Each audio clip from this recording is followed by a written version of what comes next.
The unthinkable might just be happening in Formula One. Max Verstappen, the face of Red Bull Racing and a four-time world champion, has reportedly received a jaw-dropping £226 million offer from none other than Aston Martin. And no, this isn't a Twitter theory from some fan account with 5 followers and a cat avatar. This is real. Sources, data, and even a visibly anxious Helmut Marko are backing it up. But could Max really leave the team that helped him build his dynasty? And is Aston Martin seriously about to pull off the biggest driver move since Hamilton broke the internet with his last transfer? According to a new report from La Gazzetta published just yesterday, Aston Martin has put forward a contract offer so massive it makes even Lewis Hamilton's past deals look like pocket change. £226 million over 3 years. That's nearly $300 million.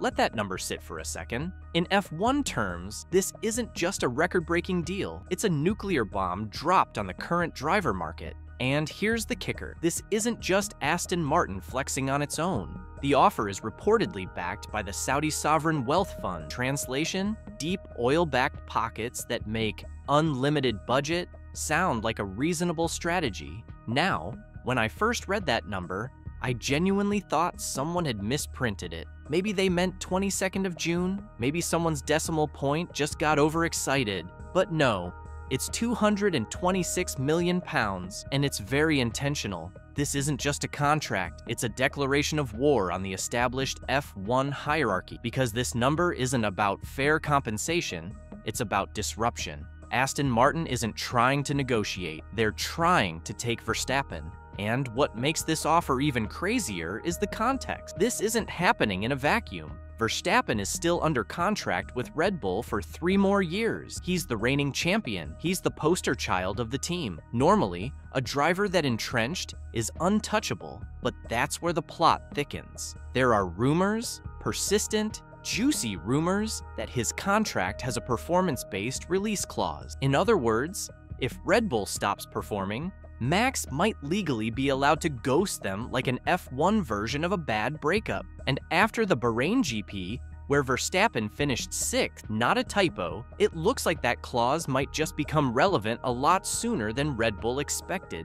Think about it. A generational talent stuck in a team that's starting to wobble gets handed the richest offer in the sport's history from a team with bottomless resources, a blank canvas, and a desperation to become a championship contender. That's not just tempting, that's Shakespearean-level drama. And if we're being honest, Verstappen isn't the kind of guy to chase headlines. But if the whispers are true, and this deal is real, even Max would have to pause and think, am I really going to win another title here? Or is it time to start fresh and ridiculously rich? The timing, the money, the politics, it's all aligning in a way that almost feels scripted. Except it's not, it's real, and it's shaking the F1 world to its core. Let's be honest, on paper, the idea of Max Verstappen leaving Red Bull sounds absurd. He's their golden boy, their prodigy, the driver they backed all the way from his teenage years into a 4-time world champion.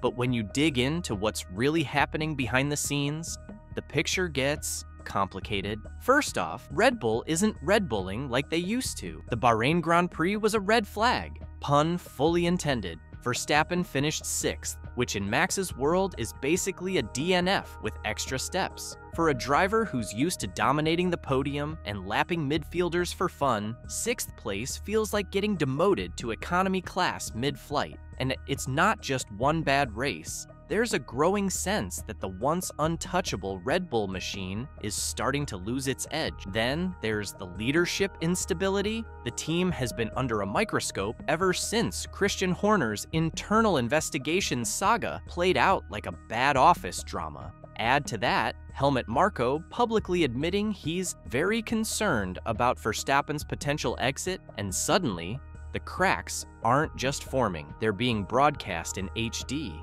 You know it's bad when the guy who usually talks like a Bond villain starts sounding like an anxious dad, waiting for his son to come home from prom. Now, throw in the team changes. Sergio Perez is out. Yuki Tsunoda is now Verstappen's new teammate. And while Yuki is exciting, aggressive, and has grown a lot, he's not exactly the proven number 2 driver you want when your car starts acting like a confused shopping cart. Verstappen has made it clear he doesn't have a personal problem with the team. In his words, "I'm happy with the people, just not the car." But let's be real, that's like saying you love your house but hate the roof, the walls, and the plumbing.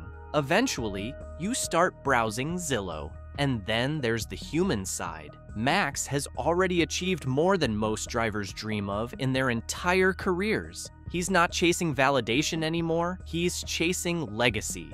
And legacy requires more than trophies. It means knowing when to move, when to bet on yourself, and when to leave before things get stale. The fact that he's even entertaining this offer tells us he's at a crossroads. And in a sport where one season can make or break a dynasty, Verstappen might just be looking at Red Bull and asking himself, have I peaked here? So yeah, on the surface, it seems wild. But when you really zoom in, the idea of Verstappen leaving isn't just plausible, it might be inevitable.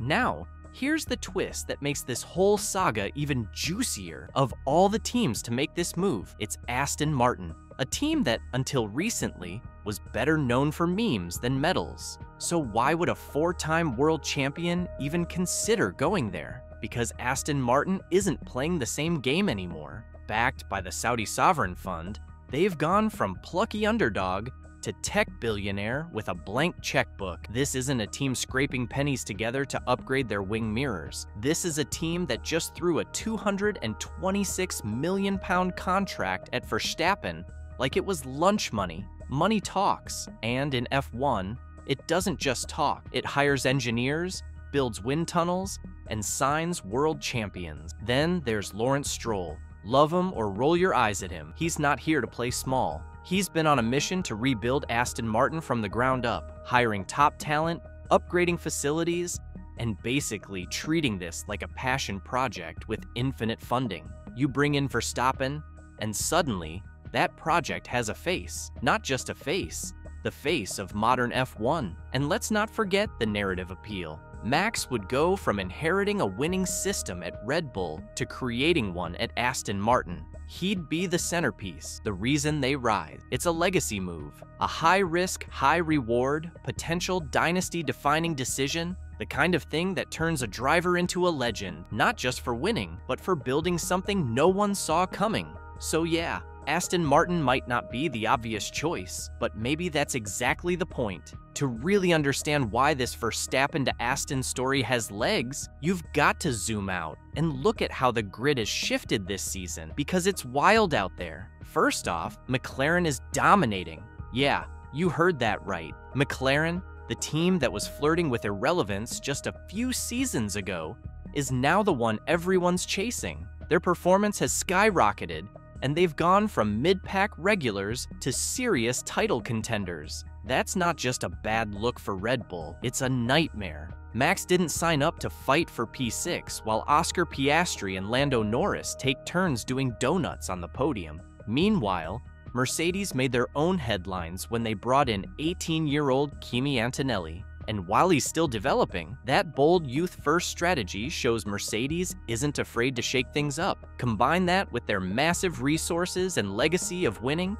and suddenly, they're no longer Red Bull's biggest threat. They're part of a bigger power shift in F1. Then there's Red Bull itself, which just lost Sergio Perez. In his place, Yuki Tsunoda. Now, I like Yuki. He's fast, fearless, and occasionally sounds like he's mic'd up in a video game, but let's be honest, he's not the teammate Verstappen probably envisioned during contract negotiations. All of this adds up to a grid that looks completely different from the one where Max used to dominate. New rivalries, rising teams, and Max, well, he's looking more isolated than ever in a Red Bull that's losing its bite. Now let's talk about what Max himself is actually saying. Spoiler, not much. But what he is saying? It's telling. In a recent press interview ahead of the Saudi Arabian GP, he was hit, predictably, with questions about the Aston Martin offer. And his answer? A lot of people are talking about it except me. That's classic Max, ice cold, composed, and steering the narrative back to the car. He says he's focused on racing, on working with the team, on doing his job, which sounds loyal until you really listen, because he didn't say, "I'm staying." He didn't shut the rumors down. Instead, he said, "I'm happy at Red Bull, I'm just not very happy with our car."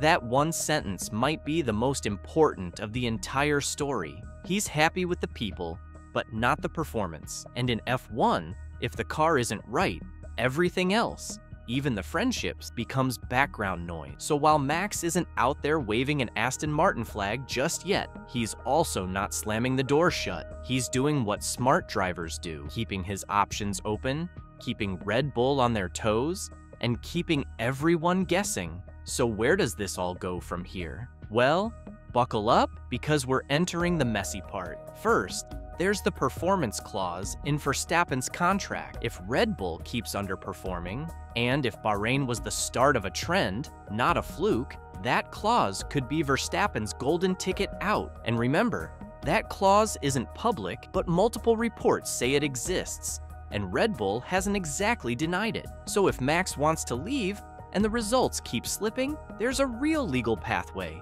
Second, there's the timing. A move like this doesn't happen overnight. If Verstappen is going to jump, we'll probably start seeing signs by mid-season. Shifts in body language, team radio tension, maybe even cryptic social posts. You know how this goes. Meanwhile, Aston Martin will likely keep doing what they're doing, quietly building, investing, and waiting with open arms, and a few £100 million just lying around. And finally, the ball is firmly in Red Bull's court. This isn't just about holding on to Max. It's about proving to him that they can still deliver a car worthy of his talent. Because if they can't, that £226 million won't look like a bribe. It'll look like the future. So what happens next? We watch, we wait, and we buckle in. Because whether he stays or goes, one thing is clear. Max Verstappen is now the center of the most explosive storyline in Formula One, and it's only just beginning.